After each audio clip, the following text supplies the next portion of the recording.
que esperar do Brasil, de Pernambuco e do Recife em 2014. Começando pelo mundo, o fato é que, do ponto de vista da economia, a gente pode dizer que a crise aguda que aconteceu em 2008, ela ainda continua tendo desdobramentos na economia. A gente vê por esse gráfico aqui que o crescimento em 2009 foi negativo, o PIB global. Depois houve uma recuperação em 2010 e, a partir de 2010, o crescimento vem acontecendo positivamente, mas vem caindo. Nós temos um crescimento que converge para os 2% ao ano. É a tendência 2 e pouco por cento ao ano neste ano de 2013, que deve também se projetar para 2014. O curioso é que houve um custo altíssimo para o tratamento dessa crise, e a gente tem nesse gráfico aí as perdas da crise até agora. Os Estados Unidos contribuíram com a maior soma, também esses países aí listados contribuíram. Nós temos alguma coisa próxima que foi gasto para administrar esse problema surgido lá em 2008, alguma coisa próxima de 11 trilhões, 11,13 trilhões de dólares. É uma soma enorme, equivalente, por exemplo, aos PIBs juntos do Brasil e da China, que não chegam nem a esse total. Então, para administrar o problema, as economias todas estão fazendo um grande esforço de administração. Os Estados Unidos vêm operando uma lenta recuperação desde então. Nesse gráfico a gente vê uma comparação entre três últimas recessões importantes, a de 1990, e a curva é de recuperação do emprego. No caso da recessão de 1990, 33 meses para voltar ao estágio pré-recessão. Na de 2001, da bolha das empresas.com, 49 meses. E essa, de 2008, já no 14º mês, ela teve um mergulho enorme, já pela taxa de desemprego. Foi o que aconteceu. Saiu de uma taxa de desemprego de 2008 de 4,5%, a economia norte-americana, chegou ao desemprego de quase 10% em setembro de 2009, depois estabilizou-se nesse patamar, caiu depois de 60 meses para uma taxa de desemprego de 7,2%. Então vai levar ainda, por aí a gente vê, um bocado de tempo para chegar àquela taxa de desemprego que tinha antes da crise. Então, com certeza, essa recessão é a de mais lenta recuperação da história recente dos Estados Unidos, que tem repercussão na economia mundial. E na zona do euro, o que a gente vê o tempo todo pelas notícias nos jornais é a expressão social do seguinte comportamento. Nós temos aí a variação dos PIBs dos países do bloco do euro, e a gente vê o preto é a Alemanha e o azul a Grécia. A média é próxima de 0%. Houve um crescimento depois da queda, acompanhando a mesma curva mundial, mas na média nós temos 0%, ou seja, eles continuam tendo uma grande dificuldade de recuperação. A China, eu tenho me referido também nessas apresentações, pela importância dela hoje na economia mundial. A China enfrenta um tempo chuvoso. Chuvoso devia estar entre aspas aí. Por quê? Porque essa nova cúpula, o novo quadro dirigente, ao entrar já fixou meta de crescimento bem abaixo dos 10% médio dos últimos 25 anos. Desaceleração da China. O que é que a gente vê observando o desempenho histórico? Desde 92, a média do crescimento chinês é 10% ao ano. Da crise para cá, 2008, houve uma queda acentuada, acompanhando a mesma trajetória das outras curvas, e subiu e depois começa a descer de novo.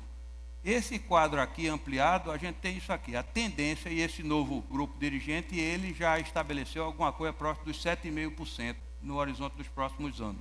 A projeção para o futuro é mais ou menos essa.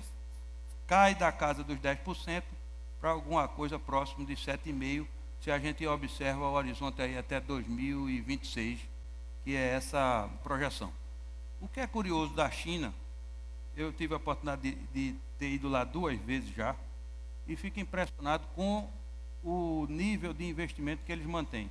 Eu vou fazer um parênteses para mostrar o caso dessa passarela de pedestre, essa ponte de pedestre de Pudong. É um distrito de Xangai, distrito novo de Xangai, do outro lado do rio.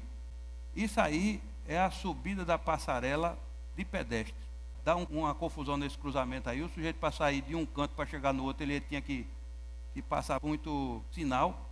eles vão e constroem essa passarela monstruosa, fazendo a integração de pedestre das calçadas, né? O que chama a atenção também é o cuidado que eles têm com a jardinagem. São os maiores jardineiros do mundo. É impressionante como eles se preocupam com isso. Isso é um exemplo de como eles investem em infraestrutura e investem em infraestrutura dentro das cidades.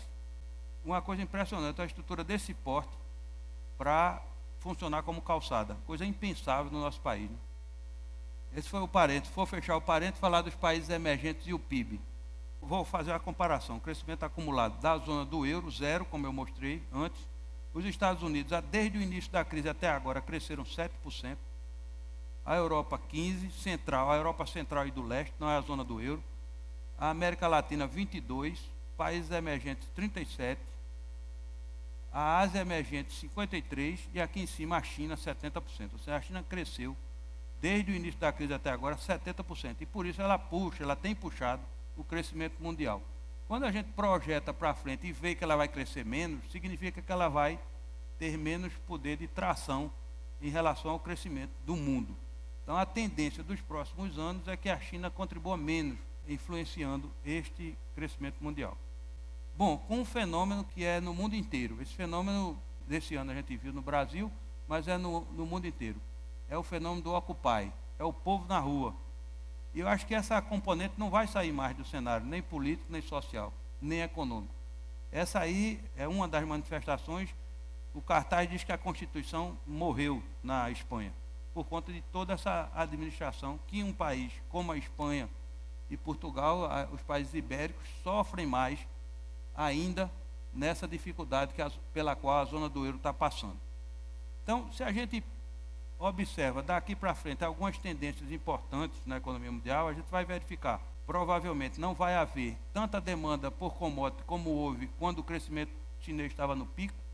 Então vai haver uma fraca demanda por exportação, redução da demanda por commodity, fuga de capitais para os Estados Unidos. Quando os Estados Unidos recuperarem, e aí tem uma coisa importante a tratar. Os Estados Unidos vão sair provavelmente dessa crise, no meu entendimento, eles vão sair muito melhor do que entraram. Por quê? Porque vão recuperar a poupança, redirecionar o orçamento para investimento em infraestrutura e inovação, orçamento público, e descobriram o famoso gás de xisto. Provavelmente serão autossuficientes em energia do horizonte dos próximos 5 a 6 anos. E se isso acontecer, a economia será muito mais forte. Então a tendência é que eles saiam da crise muito melhor do que entraram. Claro, com custo ambiental muito grande, porque a exploração do gás de xisto é muito danosa para o meio ambiente. Mas eles resolveram pagar esse custo. Sim, o que eu estava dizendo é o seguinte: quando isso acontecer, os Estados Unidos recuperarem a sua economia, eles vão naturalmente subir os juros, porque os juros lá estão próximos de zero. Quando fizer isso, haverá uma tendência de migração de capitais de volta para os Estados Unidos. É o que se chama tecnicamente de flight to quality, o voo para a qualidade do ponto de vista das aplicações. Então esse dinheiro que estava sendo empregado em outros países do mundo tende a migrar para lá quando eles começarem a subir as taxas de juros, saindo da recessão. E a continuação, eu acho que é uma coisa que não vai mais retornar, a continuação das manifestações de rua. E uma coisa curiosíssima no meio disso é a ampliação da conectividade, especialmente a conectividade móvel. E aí eu encontrei um gráfico muito interessante e ao mesmo tempo espantoso, os 10 países com maior penetração do Facebook por celular, o móvel, Facebook móvel. A gente tem aí 70% de penetração, 72% do Japão e Singapura. No outro lado da linha, o 85%. E que países são esses, onde a penetração móvel do Facebook é maior? Zâmbia, Botsuana, Namíbia, Papua Nova Guiné, Brunei, Nigéria, África do Sul e Malawi. O que é que isso mostra? Que esse fenômeno da conectividade é tão impressionante que ele é maior nos países onde a infraestrutura é menor. Nesse país aí não tem infraestrutura de telecomunicações, como tem o Japão e Singapura. E, no entanto, o telefone móvel lá e o Facebook móvel tem a penetração que tem. Então, esse é um fenômeno que veio para ficar. A conectividade ela vai acontecer mesmo que os países não tenham uma infraestrutura muito desenvolvida de telecomunicações. E aí eu vou pontuar um pouco sobre a longevidade. Foi uma reportagem recentemente na revista Exame, baseado no estudo feito pelo Banco Mundial e alguns estudos complementares, que a expectativa de vida vem aumentando desde o início do século XX, né, de 31 anos no final do século XX, perto dos 70, e a partir daí, a projeção é que o cenário livre de surpresa chega em 2100 com a expectativa de 82 anos. No cenário otimista, 92 anos. E tem um cenário futurista de 150 anos. Eu dizia assim, nós temos que cuidar do Recife, porque nós não podemos legar essa cidade do jeito que está aos nossos filhos e netos. Agora eu já estou começando a me preocupar comigo mesmo, estou legislando em causa própria. O cara que fez os estudos mais aprofundados sobre isso aí já disse, a primeira pessoa que vai viver 150 anos já nasceu. Esse cara aí, David Sinclair. Como a expectativa de vida aumenta, isso tem um impacto muito grande sobre os serviços, sobre a previdência dos países e sobre as cidades.